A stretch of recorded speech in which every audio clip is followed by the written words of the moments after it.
दोस्तों नमस्कार। आप देख रहे हैं इंडिया न्यूज का डिजिटल प्लेटफॉर्म। मैं हूं नरेंद्र यादव। तुम मुझे चाहो या ना चाहो, किसी और को चाहोगे तो मुश्किल होगी। ये पंक्तियां आजम खां पर चरितार्थ होती हैं, उन पर एकदम फिट बैठती हैं। 55 दिन पहले उनकी रिहाई हुई थी और मीडिया में और तमाम सुर्खियां बनी थीं और ये खबरें भी आई थी कि आजम खां बसपा में जाने वाले हैं और कहीं ना कहीं वो दबाव के चलते बसपा में जाएंगे। लेकिन लगातार वो समाजवादी पार्टी के साथ खड़े दिखाई हुए और आज नतीजा ये हुआ कि एमपी एमएलए कोर्ट में जो सुनवाई हुई और उसमें उनको फैसला दिया गया, उसके तहत उन्हें 7 साल की सज़ा हो गई और इसके साथ ही उनके बेटे अब्दुल्ला आजम को भी 7 साल की सज़ा दे दी गई है और 50-50 हज़ार रुपये का जुर्माना भी कर दिया गया है। आजम खां लगातार सुर्खियों में बने रहे। जैसे ही उनकी रिहाई की खबरें आईं, रिहाई को लेकर के तमाम तरीके की अटकलें लगाई जाने लगी। कहाँ यहाँ तक जाने लगा कि आजम खां आने वाले दिनों में बसपा में जाएंगे और इसके लिए मायावती तैयार भी है। लेकिन बाद में मायावती ने भी इस बात का खंडन किया और आजम खां कुछ दिनों की चुप्पी के बाद समाजवादी पार्टी के राष्ट्रीय अध्यक्ष अखिलेश यादव से मुलाकात करने के बाद कुछ खुलकर बोलने लगे और एक दिन तो आजम खां अपने बेटे के साथ सपा राष्ट्रीय अध्यक्ष अखिलेश यादव के आवास पर आए। दोनों के बीच घंटों तक मुलाकात हुई और इसके बाद अखिलेश यादव ने भी एक्स पर पोस्ट किया और आजम खां ने भी खुलकर बोला और कहा कि रिश्ते बहुत पुराने हैं और सदियों पुराने हैं और ये आगे भी चलेंगे। लेकिन तमाम मामले आजम खां पर दर्ज थे जिन पर कोर्ट सुनवाई कर रहा था। बहुत से मामले विचाराधीन थे।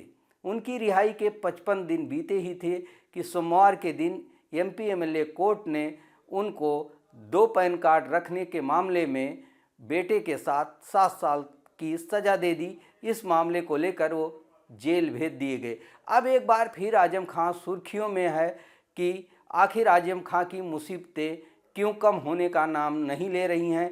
एक बार फिर समाजवादी पार्टी के नेता भारतीय जनता पार्टी पर आरोप लगा रहे हैं और कह रहे हैं कि इसमें भारतीय जनता पार्टी आजम खां के खिलाफ साजिश कर रही है। वहीं भारतीय जनता पार्टी के नेता कह रहे हैं कि कोर्ट स्वतंत्र है, वो अपने हिसाब से फैसले देते हैं और सबूत और गवाहों के आधार पर फैसले होते हैं।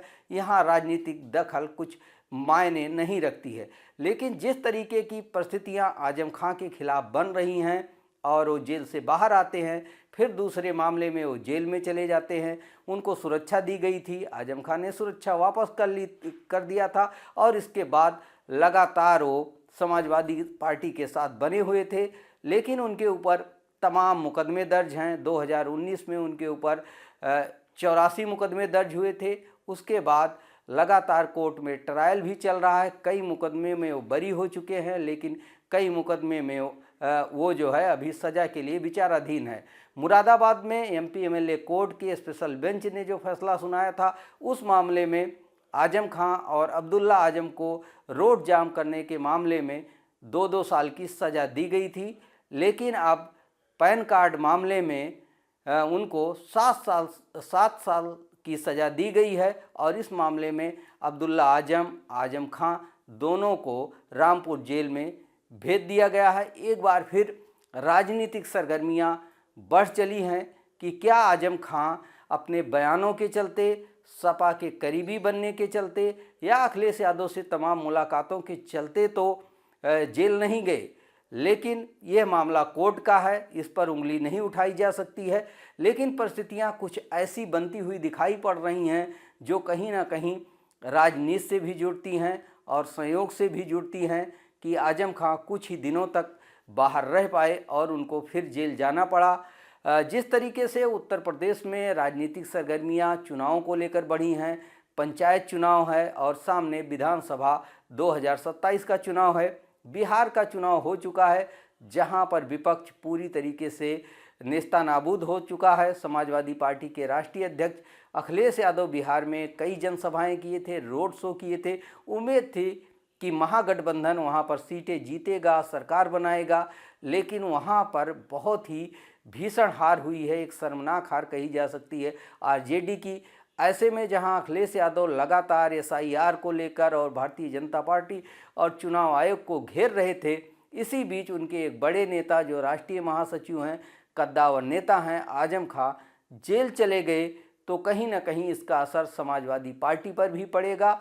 लेकिन समाजवादी पार्टी इस कमी को कैसे पूरा करेगी? जिस तरीके से उम्मीद बंधी थी कि आजम खां बाहर रहेंगे, प्रचार करेंगे, प्रसार करेंगे और समाजवादी पार्टी के पक्ष में माहौल बनाएंगे, ऐसे में उनका जेल जाना समाजवादी पार्टी के लिए एक बड़ा झटका है और कहीं ना कहीं उन सारे कयासों को, उन सारी अफवाहों की तरफ भी इशारा करता है जो आजम खां के बसपा में जाने को लेकर थीं। अब लोग यही बातें करने लगे हैं कि आजम खां की मुसीबतें तब तक कम नहीं होंगी जब तक वो समाजवादी पार्टी छोड़ नहीं देंगे, बसपा के पास नहीं चले जाएंगे या समाजवादी पार्टी से दूरी नहीं बनाएंगे। क्योंकि भारतीय जनता पार्टी की मुख्य विपक्षी पार्टी जो उत्तर प्रदेश में चुनौती देती है समाजवादी पार्टी है। ऐसे में सरकार से किसी भी तरीके की सहूलियत की उम्मीद नहीं है, क्योंकि लगातार उनके ऊपर जिस तरीके से मुकदमे दर्ज हुए थे, बहुत सारे ऐसे मुकदमे हैं जिनमें अभी सुनवाई होना बाकी है, कोर्ट में ट्रायल चल रहा है और जो सबूत और तथ्य पेश किए जा रहे हैं वो आजम खां के खिलाफ है। अब देखने वाली बात होती है कि आजम खां उच्च न्यायालय में या सुप्रीम कोर्ट में कहां कहां पर जाते हैं, किस तरीके की अपनी पैरवी करते हैं अपनी रिहाई को लेकर। फिलहाल राजनीतिक गलियारों में आजम खां के जेल भेजे जाने को लेकर सरगर्मियां बढ़ी हैं, बयानबाजी का दौर शुरू हो चुका है और आजम खां पर लगातार राजनीति जारी है।